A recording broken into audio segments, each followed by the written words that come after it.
जो उम्मीदवारों का टिकट काटा गया है वो सभी आप पर पैसे का आरोप लगा रहे हैं कि पैसे लेकर टिकट दिया गया।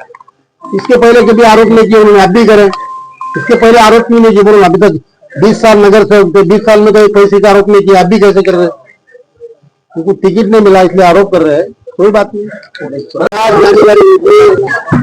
राज्याचे महसूल मंत्री आदरणीय नामदार देवेंद्रजी बावनकुळे यांचा दौरा हा नांदेडला आलेला आहे। त्यांच्या समवेत राज्याच्या पशुसंवर्धन मंत्री आदरणीय पंकजाताई मुंडे या सुद्धा ह्या दौऱ्यामध्ये सामील आहेत।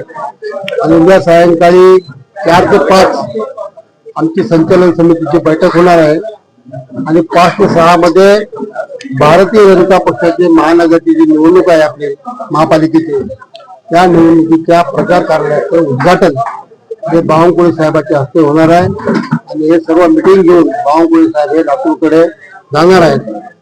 दिनांक 5 जानेवारी रोजी राज्याचे प्रमुख यशस्वी मुख्यमंत्री आदरणीय देवेंद्र फडणवीस यांची सभा इंदिरा गांधी मैदानावर 4 वाजताच्या सुमारास तिची सभा होणार आहे। या सभेची जय्यत तयारी झालेली आहे। या सभेला देवेंद्रजी फडणवीस, त्याच्यासमोर पंकजाताई मुंडे, अशोकराव चव्हाण, आमचे खासदार गोपखेडे, आमचे सर्व अध्यक्ष, मंडळ अध्यक्ष, सर्व नगरसेवक, आमचे प्रमुख कार्यकर्ते आणि नांदेड शहरातील हजारो जे नागरिक आहेत या सभेला उपस्थित असण्याची आमची पूर्ण तयारी झालेली आहे। आणि त्याचबरोबर दिनांक 6 जानेवारी रोजी आमचे राज्याचे भारतीय जनता पक्षाचे प्रमुख आदरणीय रवींद्रजी चव्हाण साहेब यांचा दौरा नांदेड शहरामध्ये आहे महापालिकेच्या निमित्ताने। ते सायंकाळी 5 वाजता नांदेड शहरामध्ये येतील। 5 ते 6, 6:30 पर्यंत, 7 वाजेपर्यंत ते पक्षाच्या पूर्ण बूथ अध्यक्षांची बैठक आणि शक्ती केंद्र प्रमुखांची बैठक ते घेणार आहेत। याचं आम्ही जे नव्याने कार्यालय करत आहोत त्या कार्यालयामध्ये त्या ठिकाणी आमची मिटिंग होईल आणि त्या मिटिंग मध्ये आम्हाला रवींद्रजी चव्हाण मागणी घातली आणि संध्याकाळी ते लातूरकडे प्रयास करणार आहेत। त्याआधी एक सभा नांदेड शहरामध्ये एक मोठी जाहीर सभा घेऊन ते जाणार आहेत। याप्रमाणे नांदेड शहरामध्ये भारतीय जनता पक्षाने प्रचाराचा वेग घेतलेला आहे आणि येणाऱ्या काळामध्ये नांदेड महानगरपालिकेवर भारतीय जनता पक्षाचा झेंडा फडकणार आहे। आमदार फडणवीसांनी आरोप त्यांनी कोणत्याही पक्षाच्या नेत्यांनी जेव्हा आपण एखादी उमेदवारी घेतो तेव्हा विचारपूस करून द्यायला पाहिजे की बा कोणत्या पक्षाचा डीएनए कोणता, तो कोणाचा कार्यकर्ता विचारून द्यायला पाहिजे। त्यांनी उमेदवारी दिली, आम्ही आमच्या जुन्या कार्यकर्ता रिक्वेस्ट केली की बा तू का सोडून गेला, आमच्या तुमचं चूक झाली का, आणि त्याला ती लक्षात आली। त्यांनी सांगितलं की ठीक आहे मी विड्रॉ करून टाकतो आणि त्यांनी विड्रॉ केली। अजून काही आमदार हेमंत पाटील आणि आमदार प्रताप पाटील काही विकून खाल्लं त्याला काय ऐकून घ्या, विकून खाल्ल्यावर तक्रार करावं। आपल्याकडे ऑडिट रिपोर्ट आहे, सगळं आहे, यातून सर्व सामील मिळून समजलं काय गोष्ट काय नाही। म्हणजे म्हणायचं म्हणजे तोंडाने ते बोलायचं, खोटं बोलायचं, बेलडुसर करायचं, ह्यांनी जागा विकल्या का आमच्या नावाने घेतल्या का, आमच्या नावाने जागा घेतल्या नाहीत। ती जागा मालकी पूर्ण महापालिकेची त्याच्यावर ते चांगलं झालं, एवढं मोठं सगळं डेव्हलप झालं, त्या रस्त्यावर जाताना वाटतं कुठे फॉरेनला गेलं की वाटतं असं पूर्ण। तरी काही बोलायचं तोंडाने त्यांना काही राहिलेलं नाही। कसं आहे की त्यांना या नांदेड शहरामध्ये काय नव्हतं, त्यांना ते महापालिकेचं काय करायचं होतं नाही, नांदेड शहरामध्ये प्राधिकरण करायचं होतं। त्या प्राधिकरणाला सगळ्यांनी विरोध केला।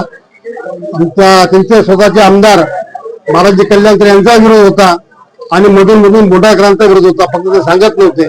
कारण प्राधिकरण आलं असतं तर महापालिकेवर पूर्ण गदा आली असती, महापालिकेचे पूर्ण अधिकार कमी झाले असते आणि प्राधिकरण फक्त मुंबई पूर्ण तर कुठे सक्सेस झालेलं नाही। त्याचा पूर्ण अभ्यास करून साहेबांनी मांडल्यानंतर सर्व अधिकारी, सेक्रेटरी लेवलचे अधिकारी, उपमुख्यमंत्री एकनाथ शिंदे साहेबांना समजलं, त्यामुळे त्यांनी हा विषय गुंडाळून ठेवला। काही लोकांना प्राधिकरण विषय नाराज येते अशोकराव चव्हाण, त्याच्यामुळे ते बेकार वक्तव्य करतात। माझा मित्र घरापाचा खूप चांगला मित्र होता माझा हेमंत पाटील, आमचे अत्यंत जवळचे मित्र, त्यांनी असं लागू नये, बहुतेक असं वाढण्यात गुण लागला, जे संकेत गेलेत त्यांच्यामुळे तिथे बोलत असतील। महानगरपालिकामध्ये भारतीय जनता पक्ष स्वतंत्रपणे 67 जागा लढत आहे। आमची कुठली बी टीम नाहीये, सी टीम नाहीये, डी टीम नाहीये। आम्ही आमच्या पूर्ण ताकदीवर 67 जागा लढत आहोत आणि येणाऱ्या काळामध्ये स्पष्ट बहुमत भारतीय जनता पक्षाचं महानगरपालिकेत येणार। म्हणल्याने काय होतं, त्यांनी कामं केलं नाही म्हणत नाही, लक्षात ठेवा। त्यांनी कुठले कामं केले, गल्ली बोळातले कामं केले। ते का गल्ली बोळातले कामं केले त्यांनी, ते स्वतःचे त्यांचे कामं त्यांचा गुत्तेदार आणि सगळं त्यांचंच पूर्ण. त्यामुळे त्यांनी ते कामं केलेत नाही कुठं म्हणतोय. बरोड्यामध्ये बरेचसे रस्ते केलेत त्यांनी, इंटरनल रोड केलेत. असा एका हे मोठा प्रोजेक्ट बालाजी कल्याणकरने केला नाही की तुमच्या नेत्याने कुणीही केलेला नाहीये. अशोकराव चव्हाण साहेबांनी जेव्हा बांधकाम मंत्री होते आणि कोरोना होता त्या काळामध्ये पूर्ण रचना करून व्यवस्थितपणे नांदेड शहराला, नांदेड जिल्ह्याला, मग तेव्हा अशोकराव चव्हाण साहेब काँग्रेसमध्ये होते, पण त्या काळामध्ये 4 आमदार हे भारतीय जनता पक्षाचे असं सुद्धा, मग आमचे केराम साहेब असो किंवा राजेश पवार साहेब असो किंवा तुषार असो, सर्व भागामध्ये आपल्या जिल्ह्याचा विकास करायचा म्हणून 8,000 कोटी रुपये नांदेड जिल्ह्याला आणण्याच्या त्या काळात विविध रस्ते झालेले आहेत. तुम्ही बघू शकता, निळा ते ट्रिपल IT 62 रस्ता 1,320 कोटीचा रस्ता आहे. तो काय बालाजीच्या जवळ गेला म्हणून बाराने केला, बालाजीने केलाय का? असं नाहीये ना. छोटी कसं आहे की मंत्रिमंडळाने केलेलं आहे. समृद्धी महामार्ग आपण जालन्यापासून नांदेडचा फायदा होणार, सगळ्याला होणार फायदा त्याचा. आता काय सगळ्या त्या आमदारांनी म्हणावं का मीच करा म्हणावं का? थोडंच आहे ना. मग त्यांनी आरोप केला त्याला, ते चौकशी होईल, चौकशी सिद्ध होईल काय असं तेव्हा त्याला हे दंड होईल, त्याला काय दंड होईल, त्याला शिक्षा होईल त्याची होईल ना. पण आमचा काय संबंध ना. टेंडर पास टेंडर टेंडर काढणं, टेंडर हिंदूंचं पॅनल बनवू, आपल्याला मुस्लिम उमेदवार नको अशा प्रकारची एक ऑडिओ क्लिप व्हायरल झाली आहे. त्याबद्दल काय चुकीची असं काहीच नाहीये. नगर परिषद अशोकराव चौहान साहब ने मुखेड नगर पालिका में 7 लोगों को, 7 मुस्लिम समाज के उम्मीदवारों को टिकट दिए, 7 उम्मीदवारों को टिकट दिए, 7 में से 3 चुन के लाए और 4 हमारे थोड़े थोड़े वोट से गिर गए।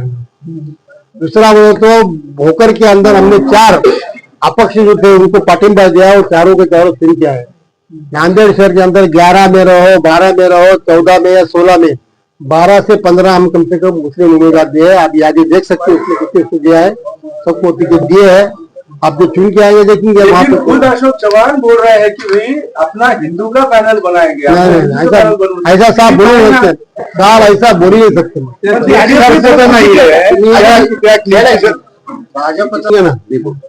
इंदोर ही भारतामध्ये कमीत कमी 5 ते 6 वेळेस स्वच्छतेच्या बाबतीत प्रथम आलेली सिटी आहे. आणि हे बघून आम्ही इंदोरला आमची टीम गेली होती सगळी पूर्ण बघितली. तिथल्या महापौरांना भेटले, महापौराला बघितलं काय काय करण्यासारखं आहे, त्यातला अंतर्भाव आमच्या केला. त्यानंतर नागपूरला आलो, नागपूरला बघितलंय. आता ते असं काही नाही की नागपूरला का केलं नाही, ह्याचं का केलं नाही, जे चांगलं दूषित पाण्यामुळे नाही. हॉस्पिटल मधल्या दूषित पाण्यामुळं काही लोकांचा मृत्यू झाला, त्या कारणामुळे महापूरती येऊ शकली. चौकशी होईल ना तरी. इंदोर शहराचं पाणी किंवा हॉस्पिटलचं पाणी बघा साहेबांना रोखण्यासाठी मला वाटत नाही महापालिकेमध्ये वाटत. काँग्रेस आणि वंचित बहुजन आघाडीचा किती प्रभाव पडेल? आव्हान काँग्रेसचा पूर्ण जवळपास 90% काँग्रेस हे वेगवेगळ्या पक्षात येऊन गेलेली आहे. काही 2-3 महापौर होते ते आमच्या पक्षामध्ये आले, काही जुने महापौर उपमहापौर होते ते जवळपास MI मध्ये गेलेले आहेत. असे गेले. काँग्रेस कसं तरी धीर धरायची म्हणून फक्त वंचितचा फायदा घेण्याकरता काँग्रेसने युतीतून त्यांना 20 जागा दिलेल्या आहेत. जे काही काँग्रेसचे उमेदवार थोड्या वेळा मतदानाचे विजय झाले तर फक्त आंबेडकर साहेबांच्या आशीर्वादामुळे विजय होतील, त्यांचा फायदा घेतील. त्यांचा आंबेडकरांचा एकही उमेदवार विजय होणार नाही, याचा फायदा फक्त कांग्रेसलाच होणार. नहीं बसना नागपुर बसना। जो उम्मीदवारों का टिकट काटा गया है वो सभी आप पर पैसे का आरोप लगा रहे हैं कि पैसे लेकर टिकट दिया गया। इसके पहले कभी आरोप नहीं किए उन्होंने, अब भी करे। इसके पहले आरोप क्यों नहीं किए बोलो, अभी तक 20 साल नगर से 20 साल में कोई पैसे का आरोप नहीं किया, अब भी कैसे कर रहे? उनको टिकट नहीं मिला इसलिए आरोप कर रहे हैं, कोई बात नहीं। ज्या पद्धतीचे ऑडिओ क्लिप व्हायरल नाही का, कोण नाही म्हणजे मुस्लिमांना तिकीट दिलं नाही मी।